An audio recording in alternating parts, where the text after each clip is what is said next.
Welcome to another episode of CDO Matters. I am your host, Malcolm Hawker, and I'm honored today to have a guest, Cheryl Flink. Cheryl is going to be talking today about human-centered leadership. There she is.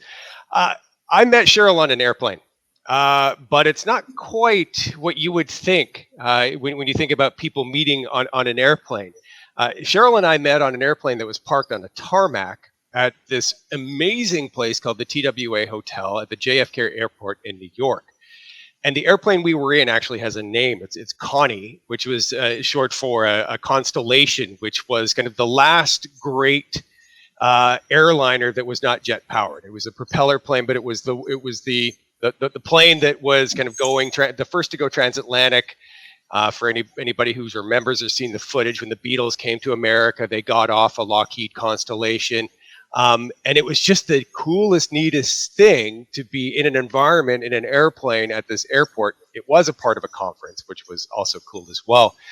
But Cheryl and I had a great conversation about human-centered leadership. And at that moment, I was like, aha, I need to know more. And I think the people that I work with, particularly chief data officers and other in the data and analytics field, really need to hear more about this, because I think that this is a way of thinking for leadership that is innovative, that can drive some really transformative changes within organizations.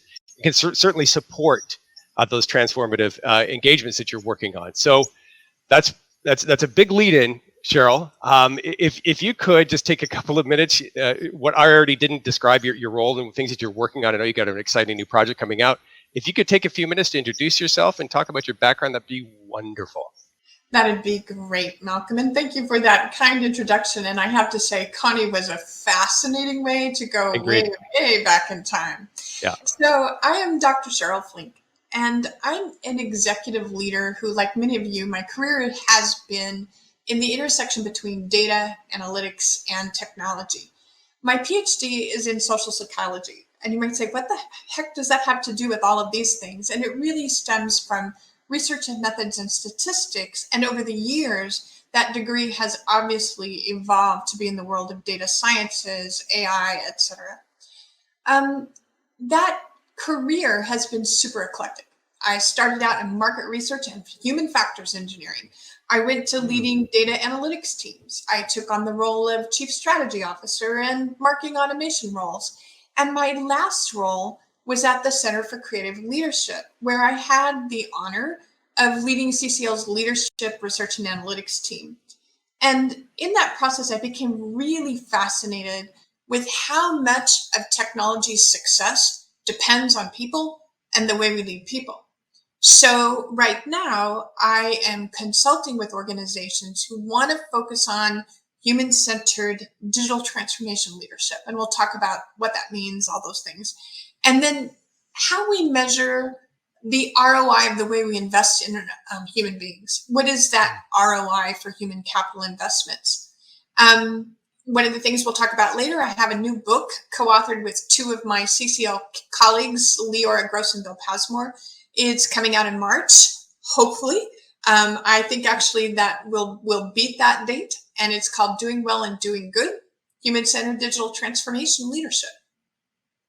Fantastic. So let's peel the onion a little bit more. There was a lot of nuggets buried in what you just discussed. I'm fascinated by better understanding some of the kind of incentives here, and the tiebacks from human-centered leadership to incentives and what motivates people. But let's start at the top. Could you take some time to just kind of explain what human-centered leadership really is, and why chief data officer or other senior executives who are watching or listening this today should be aware of human-centered leadership? I really think it's one of the most important things we need to be thinking about right now for the future of mankind. So we know that we are standing on the brink of an enormous technological revolution, and it's actually going to change the way that we live and we work and we relate to one another. We already see in the news and the media, but we see ways that technology and humans are becoming more and more intertwined. So some of those examples include robots that come in and help the elderly. Fascinating, interesting. Are they replacing the roles of human people who took care of those elderly And are elderly expected to form a relationship with a robot, or will they be missing that human connection? There are AI algorithms that are increasingly making decisions for us. And those decisions have a lot of societal implications. It has to do with, is someone going to be incarcerated?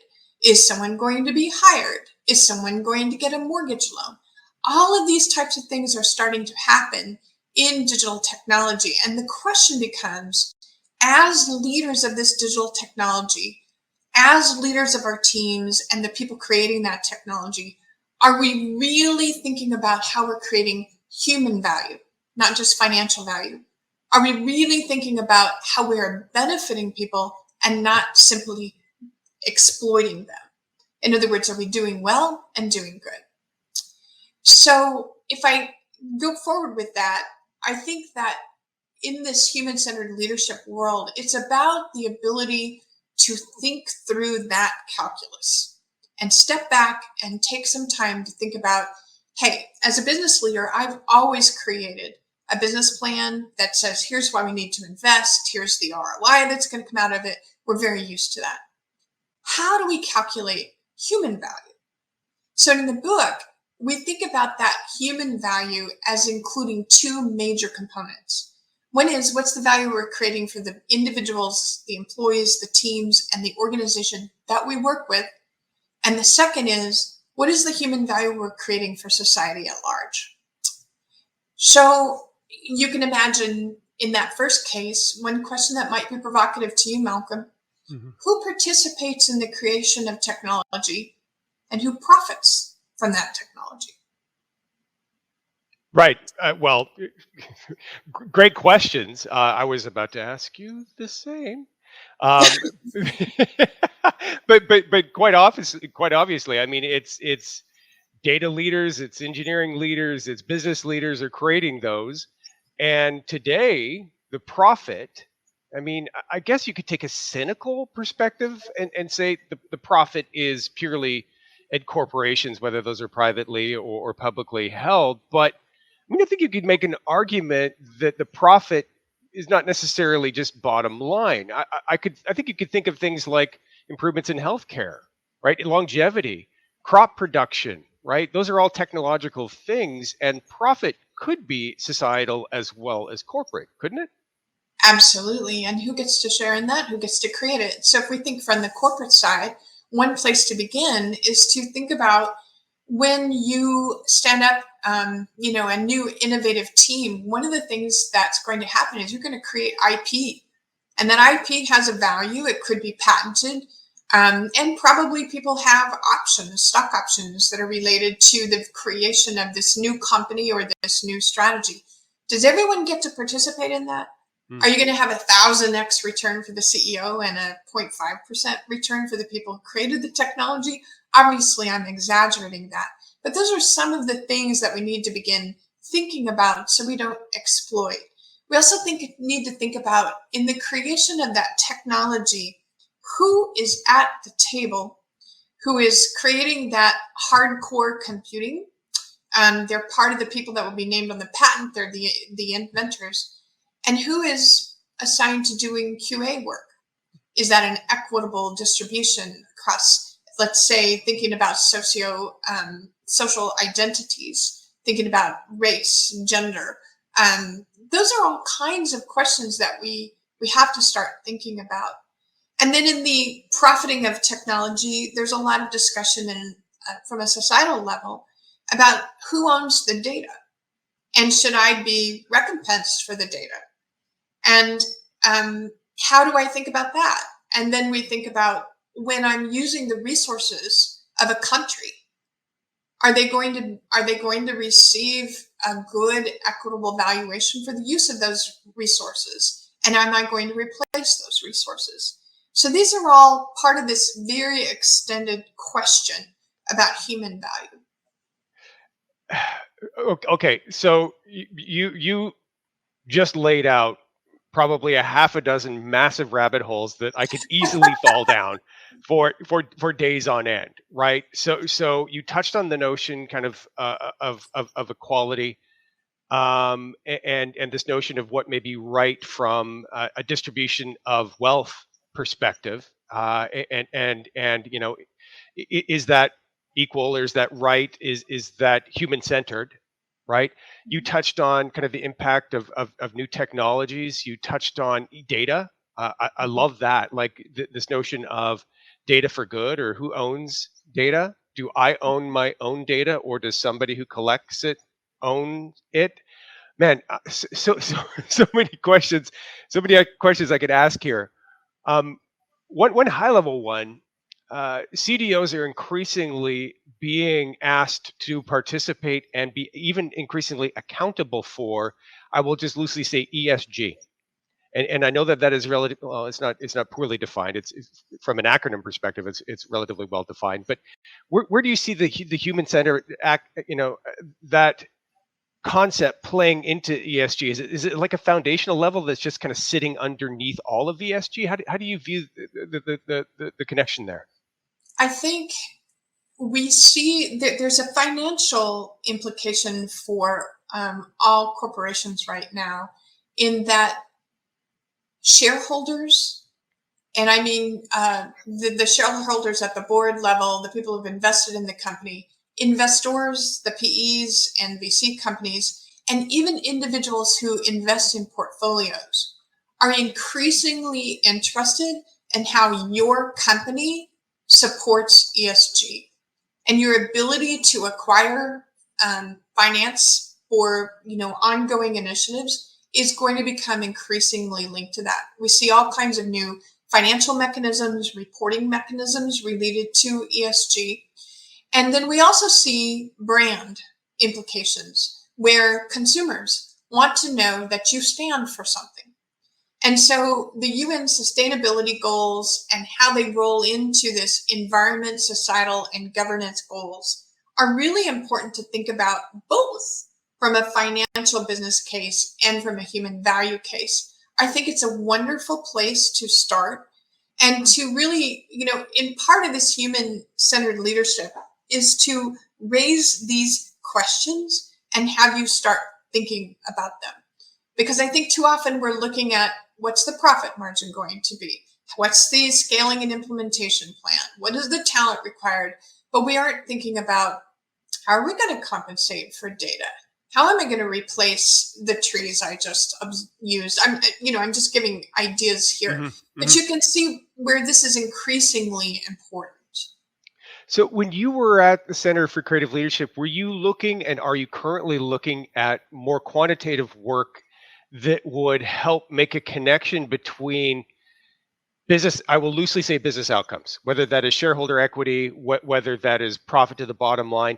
But were you then, or are you now looking at more research that can help organizations understand, when I am more human centered, everybody benefits, not just the humans or the society or my employees, but the bottom line. It's a win-win. Is that something that you were focused on? And did you see that in your research? We can see that in close in. So, one of the first places to start is when I am working with, going back to how I create value for the internal team, Mm. the employees, the team, the organization. That's easier to see, understand, and model than what I'll call distal variables like society at large, because so many things are at play. But if we start there, I think that the calculus for human value is also what we're doing for internally. And when I think about digital transformation, this relates to how we think about human centered leadership as having levels. But I want to describe digital transformation and what I mean by that, because I think there's a lot of people that think about it as, I am going to go through an automation process, or I'm going to produce a product or a new data monetization product, and that's digital transformation. Right. We would argue that it's not an end game at all. And we use a definition by some researchers who produced a really great paper. Their name are Warner and Wager. And I'm just going to read it to you because I think it's really interesting. It's an ongoing process of strategic renewal that uses advances in digital technologies, and I would add data to that, to build capabilities that refresh or replace an organization's business model, collaborative approach, and culture.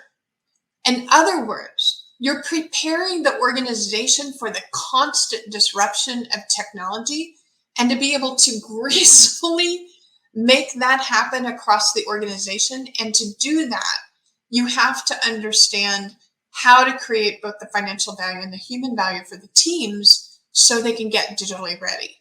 Okay, so that's one place to start in thinking about how do I measure that human value, and we can go more into that as well. I'm starting to get it, I think. This really reminds me of a presentation I watched a couple of weeks ago at a CDO conference at MIT in Boston where they were talking about quantum computing. And in the case of quantum computing, it was a completely different mindset because it wasn't zeros and ones, it was probabilities of zeros and ones. What I'm hearing you say is that this is about a different mindset. This is about a different way of working that isn't just zeros on the income statement.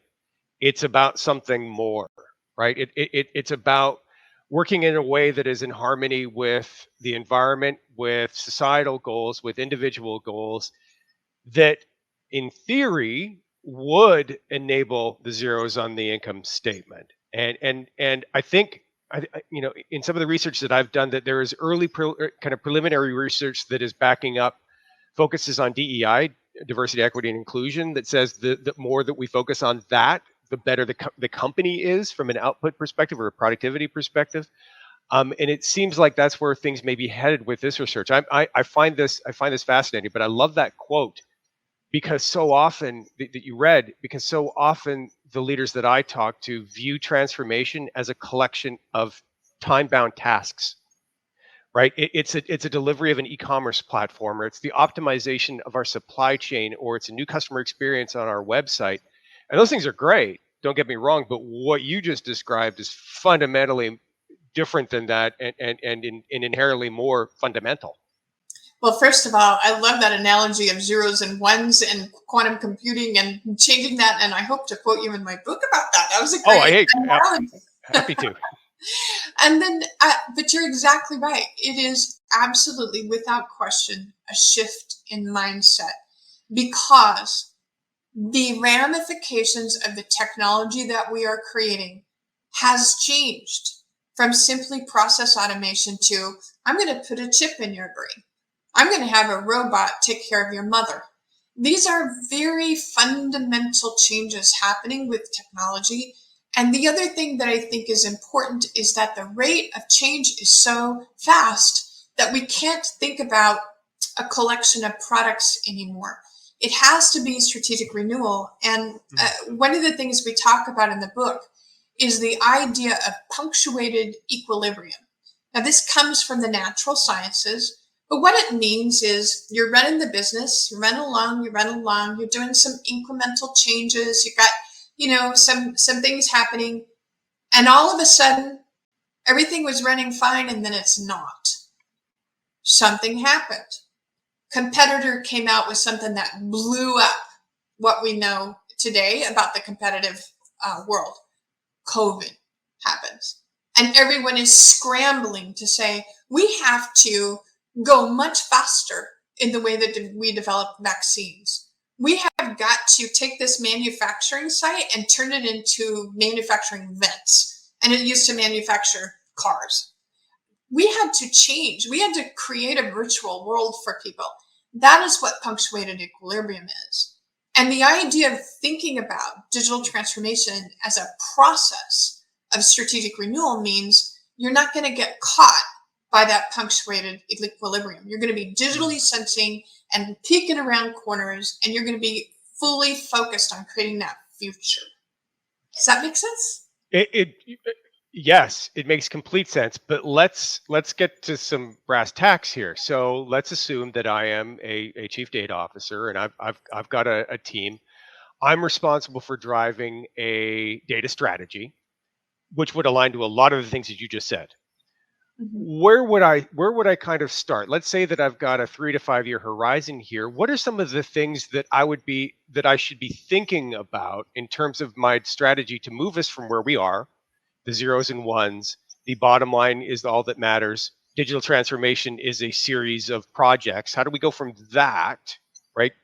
And start to move to the world that you're describing, because frankly that world sounds more compelling to me, and it most certainly it would sound more compelling to the data leaders that I've talked to over the last 3 years, who most of whom were caught incredibly flat-footed from COVID and from the supply chain shocks, and now from the war in Europe. So, are there things that we can start to do as data leaders to kind of lay the groundwork to get to that new future?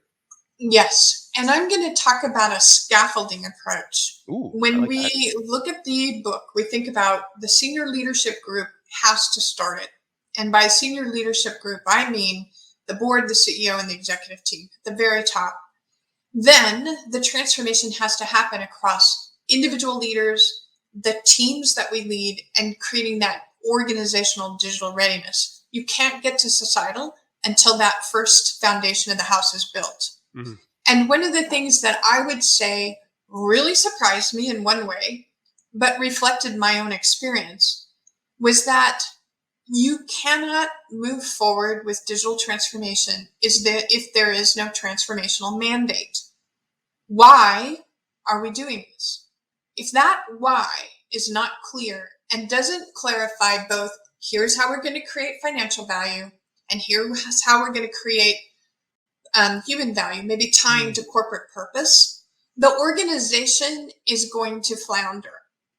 They have to know why in order to create direction, alignment, and commitment. Direction is we know where we're going. Alignment is we know how we're going to get there. And commitment is we are, all of us, going to band together to make this happen. And too often, the senior leadership group doesn't make that clear because they are disagreed. They don't agree on this strategy. There's a lot of human vulnerabilities around this. And you have to remember that senior leadership group is literally betting the farm, right? It's their careers, their, their wealth, their reputations. They are betting that. And if they are unsure, if they can't come together on this, the rest of the organization will flounder. So if you as a chief data officer say, I need to spend $1 billion, I'm making numbers up totally, on a huge new data lake. And here's why. If the senior leadership group is not committed to digital transformation and the ownership and monetization of data, how we're going to protect it, how we're going to think about how it will do good as well, and excite and motivate our clients, you're not going to get that money, and the organization is going to continue to flounder. I was surprised at how many conversations with digital transformation leaders, or even reading in the literature, how often this doesn't exist. Hmm. So start there, get the why, and tie it to your corporate purpose. Many people, many organizations have already done that, and then begin thinking about how you start to invest in the human capital. And in that first step, you'll be thinking about spending time on helping individual leaders really begin to go around a cycle of what we call digital sensing, which the senior leadership team needs to do as well. Figuring out what the possibilities are, translating them into a plan, and actually acting and making it happen. So where does it usually hang out? The best laid plans of mice and men, right? They Right. can't, everything's laid out and you can't get people to move forward. And that's where we start thinking also about managing teams. Hmm. So you use the word scaffolding. I love it. I'm an ex-analyst, so recovering analyst. So I love my frameworks and my scaffolds, right? And so I think what I know you've laid out, because I've looked at some of your research, is this notion of a number of different polarities as kind of the core of that scaffolding, the core of the framework. Now, I don't want to give away the entire book, But maybe spend time, going into one example of one of those polarities within your scaffolding. Yeah. So in this scaffold, we think about the scaffold as the senior leadership group, the individuals, the teams, the organization, and society. And within that, when we look at teams, there's a notion of what we call polarities. And the idea is that there is a goal that needs to be achieved, and there are two competing things that need to be balanced to achieve that goal. But those things create a tension. And probably the one that's most prominent in this world of digital transformation is the idea of customer centricity. We need to keep the business running, and we need to innovate. So chief digital officers, chief transformation officers, technology officers, CIOs talk about this as agile innovation and seamless integration. And when you think about the teams who are innovating, they are rewarded for taking risks. They're rewarded for prototyping and making bets. They're rewarded for fast release of products. The seamless integration team is rewarded for protecting data, for making sure that you're compliant with GDPR, for making sure that whatever's produced integrates into the current platforms. Both and. I have to innovate, I have to have business continuity. So one of the things that a leader to create human value has to do is really create the psychological safety for those teams to raise their hands and say, yes, and, both and. And so for the innovation group to hear from people, you are creating an AI algorithm that is going to put our brand at risk. And for the team that manages, let's say, governance or other things, to listen to the innovation team and say, if you don't hand over that data, I can't produce the product. And you as a leader have to balance this tension and create that psychologically safe environment where those conversations happen. And it sounds so easy, but it is so not. Especially if the incentives are completely misaligned. That's right. And Right. especially if they're incented in different ways. Right. And you can imagine, as one leader said, the core DNA of somebody in governance is not accepting of risk, right? And so you're dealing with very different orientations, but they're also incented in different ways. And that's a place to go and look. I think you just answered the question, or at least partially answered the question of why do so many data and analytics leaders know that focusing on business outcomes is important, but continue to focus on technology? And the short answer there is they're incented to do so. Right? They're not incented to be, to take those innovative risks necessarily, at least from a product perspective. And there is more incentives, at least from a governance perspective, to be more on the defense, shall we say, than the offense. But I love that example that you gave. And I know that you've got others coming in your book, but it just really helps understand how difficult and tricky a tightrope that senior leaders today need to manage, right? This balance between society and shareholder equity, and even individual incentives within specific teams, like a product team or a project team. So it's fascinating stuff. So before we wind up, maybe if you could spend time helping and sharing insights, maybe around a specific use case. I know you probably can't talk about any companies, but can you share insights on a specific use case where you are aware that a company has implemented some of these concepts and taken steps to become more human centered and what is meant for that specific company? Mm-hmm. I want to refer to a multinational, very, very, very large chemical company. And in thinking through this idea of implementing digital transformation as a strategic process of renewal, one of the places that they had to start was with one of the polarities that often comes up is who gets to make a decision. Is it the CEO, or is it the CDO, or is it Joe on the front line? How do you think about that? And it gets in the way.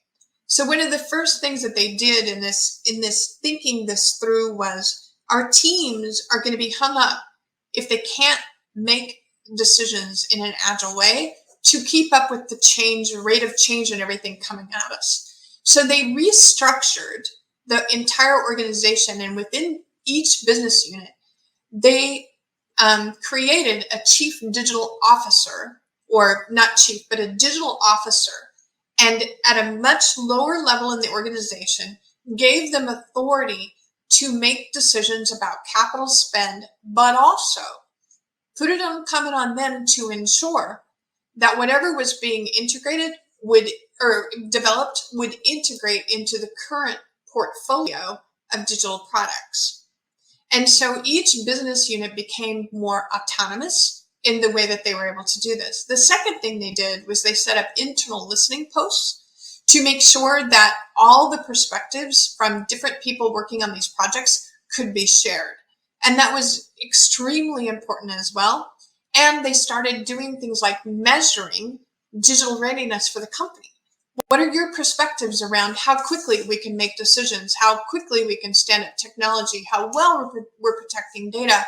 And then we're able to use that to guide where they needed to invest in human capital development. Okay, so those are some of the ideas. And of course, they have many ways in which products started moving more quickly. They saw revenue from innovation products coming out.